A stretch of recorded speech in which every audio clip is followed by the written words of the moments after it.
Good morning, boys and girls. Today we're going to be reading the story, A Pocket for Corduroy.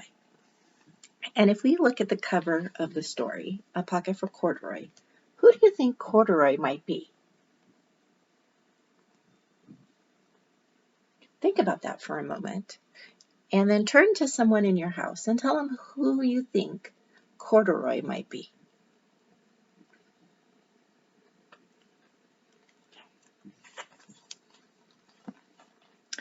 Late one summer afternoon, Lisa and her mother took their laundry to the laundromat.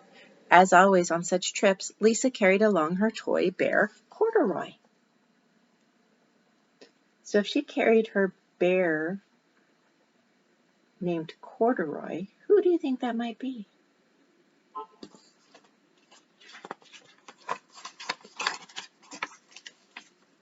The laundromat was a very busy place in this hour. Now, Corduroy, you sit right here and you wait for me.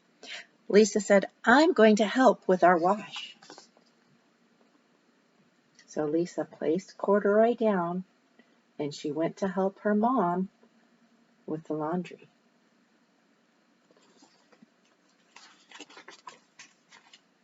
Corduroy waited patiently. Then he suddenly perked up his ears. Lisa's mother was saying, Be sure to take everything out of your pockets, Lisa dear. You don't want your precious things to get all wet and soapy.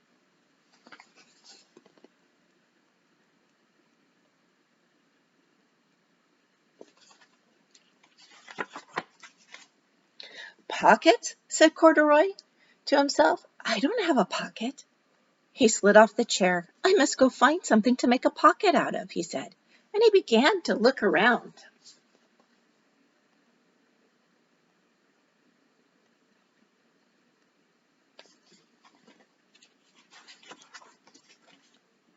First, he came to a pile of fancy towels and washcloths, but nothing was the right size or color.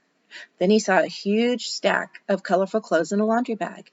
There ought to be something in there to make a pocket out of, he said.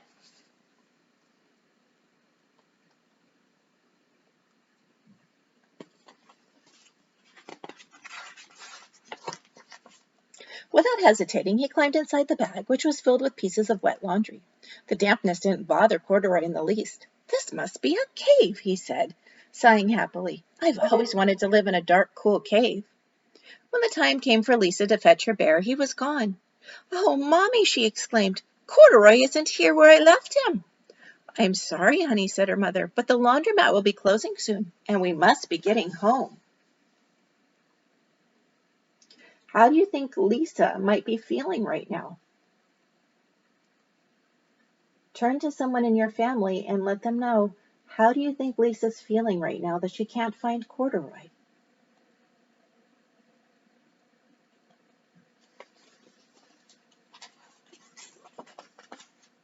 Lisa was reluctant to leave without Corduroy, but her mother insisted. You can come back tomorrow, she said. I'm sure he'll still be here. As they left, a young man wearing an artist's beret was taking his wet laundry out of a bag, the very bag Corduroy had discovered.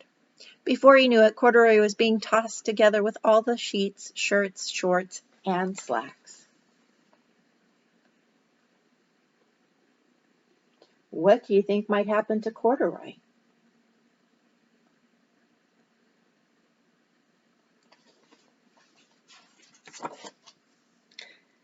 And inside the dryer. But just as the artist was shutting the glass door, Corduroy tumbled out onto the floor. How in the thunder did the bear ever get mixed up with all of my things? The artist wondered. Poor Corduroy was damp all over. The least I can do for him is to give his overalls a good drying, said the man thoughtfully. So he unbuttoned Corduroy's shoulder straps and he put his overalls into the dryer.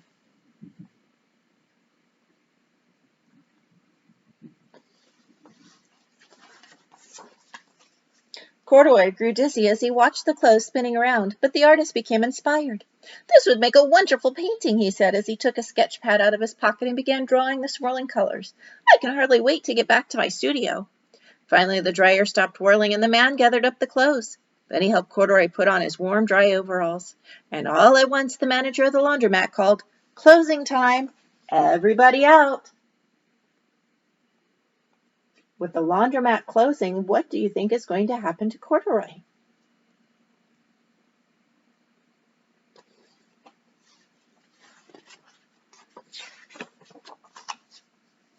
Well, Corduroy was gently placed on top of the washing machine. I wonder who that bear belongs to, said the artist as he was leaving.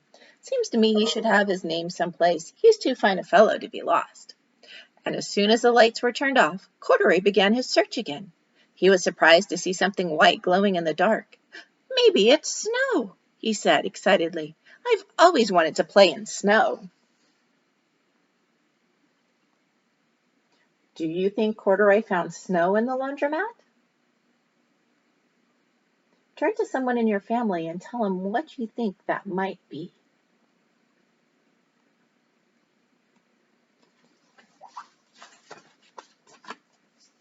He accidentally tipped over the open-lidded box, and suddenly he was covered with soft, slippery soap flakes. Gradually, Corduroy began to slip and slide. Oh, what fun, he said with a smile. I've always wanted to ski down a steep mountainside.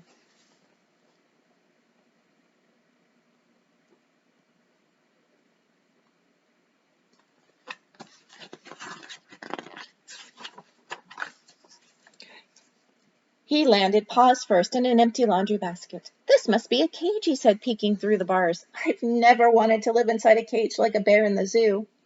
But by now Corduroy felt drowsy, and soon he nodded off to sleep. Drowsy is another word for feeling tired.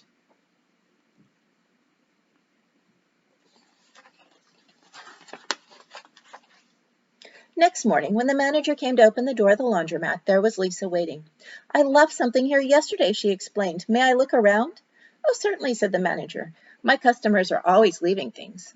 Lisa was searching under the chairs and in the back of the washing machine when she heard the manager call her.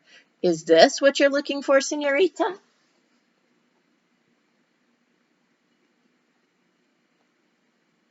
Where was Corduroy?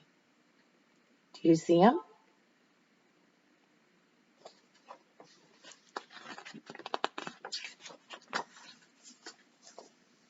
Yes, yes, he's my best friend, shouted Lisa as she came running. She reached in and picked Corduroy out of the basket. So this is where you've been, you little rascal, she said. It's time I took you home. Lisa thanked the manager and ran out the door and down the street, holding Corduroy tightly in her arms. I thought I told you to wait for me, she said. Why did you wander away?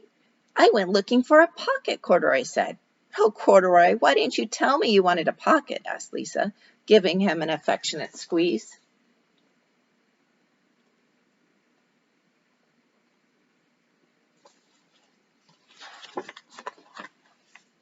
That very morning, Lisa sewed a pocket on Corduroy's overalls. And here is a card I've made with your name on it for you to keep tucked inside, she said. I've always wanted a purple pocket with my name tucked inside, said Corduroy, as he and Lisa nuzzled noses.